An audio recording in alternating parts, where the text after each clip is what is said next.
What's up, y'all? It's your boy, Matt Marshall. I want to talk to y'all today about FIFA, not the international governing body of soccer. I'm talking about the video game.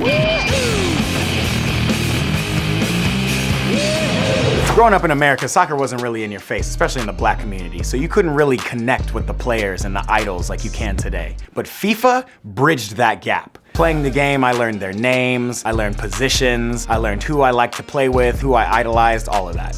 But there was always a game right next to it being released every year at the same time. Pro Evolution Soccer, FIFA's direct competitor, and is known for its cult following in Europe and South America. Now, FIFA and PES have been competing for over 30 years, but in the last decade, FIFA has been by far the most popular, outselling PES by over 22 million copies. But popularity doesn't always mean better. Both games just dropped last month, so I decided it's time for me to do my own comparison once and for all. I'm comparing the two games using a very scientific method based on 4 pillars of sports video game excellence. 1, the 2 Gs, graphics and gameplay. 2, online gameplay. 3, special features. And 4, soundtrack. Really, I just made that shit up, but it sounds right. The first pillar, graphics and gameplay, is the foundation of any good video game. In this day and age with great technology, you have to have graphics that look realistic, especially when you're playing a video game that depicts real-life people. Buying the rights is a really important factor in the game, and I'm trying not to let that factor into my comparison, but it is worth note. This year, PES has bought the exclusive rights to Juventus, which happens to have one of the most, if not the most popular player on it in Cristiano Ronaldo. In FIFA, you can only play with the team called Piemonte Calcio. Now, because FIFA still has rights to the league that Juventus is playing in, they're still able to use the actual likeness and player names. However, the jerseys, the team crest, and team name are completely bought out by PES, which is kind of a bummer. That said, FIFA owns exclusive rights to hella leagues and teams, including the English Premier League, the MLS, the Champions League, national teams, everything. The graphics are great in FIFA, but I will give PES a little edge in that category. The players look just a little more realistic. Here's what I love about PES's gameplay. The shooting is great, the passing is cool. I prefer FIFA's dribbling, there are a lot more skill moves to play with. The one most frustrating thing I've noticed when playing PES is the switching defensively. Every time I try to switch to a new player, it just doesn't do it fast enough. Gray, he's had a shot, he's scored! But overall gameplay, it's actually pretty good. Pillar number 2, online gameplay, is what I do about 90% of the time when I'm playing video games. Compared to FIFA, PES's online gaming is trash.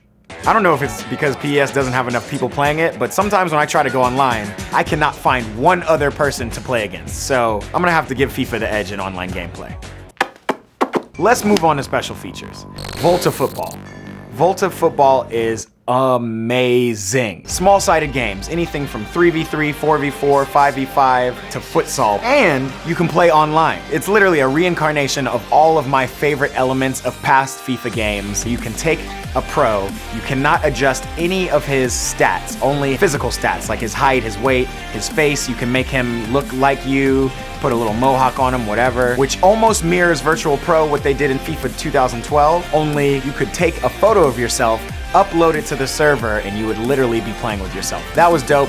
They need to bring that back in FIFA. But your pro player on Volta Football is a very close second. It's really dope. You can use him, play online against other players, or play in individual game modes and build up his abilities. You can play anywhere all over the world in small-sided courts like Germany, Tokyo, and you can even play in multiple courts here in America. My favorite, of course, is the Venice Beach Football Club court. Looks just like Venice Beach. I've actually played there in real life. So once again, FIFA is bridging that connection between reality and video games, and it's dope. PES has some cool special features, and you can also tell that they're really listening to their community because they're giving live updates on the daily. But they give you notifications left and right about their live updates, about updating rosters, about this, about that, and that shit gets annoying. So when it comes to features, FIFA is blowing PES way out of the water. Last but not least, soundtrack. When it comes to soundtrack, I mean, take a listen for yourself. Bring that back, you put your hands in there. Just like that, yeah, you're famous in there. Do that, and make it rain over here. Happy Earth Day, cause you're quaking over here. It's getting wild over here.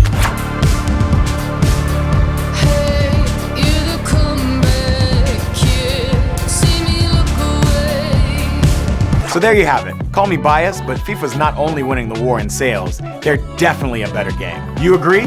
Have you played me? Let me know in the comments. If you like hearing about this stuff, I got a new YouTube and Instagram page where all I talk about is soccer 24/7. And definitely make sure you tune into my soccer podcast at thenohobros.blogspot.com. Catch you next time. Appreciate you listening. Peace.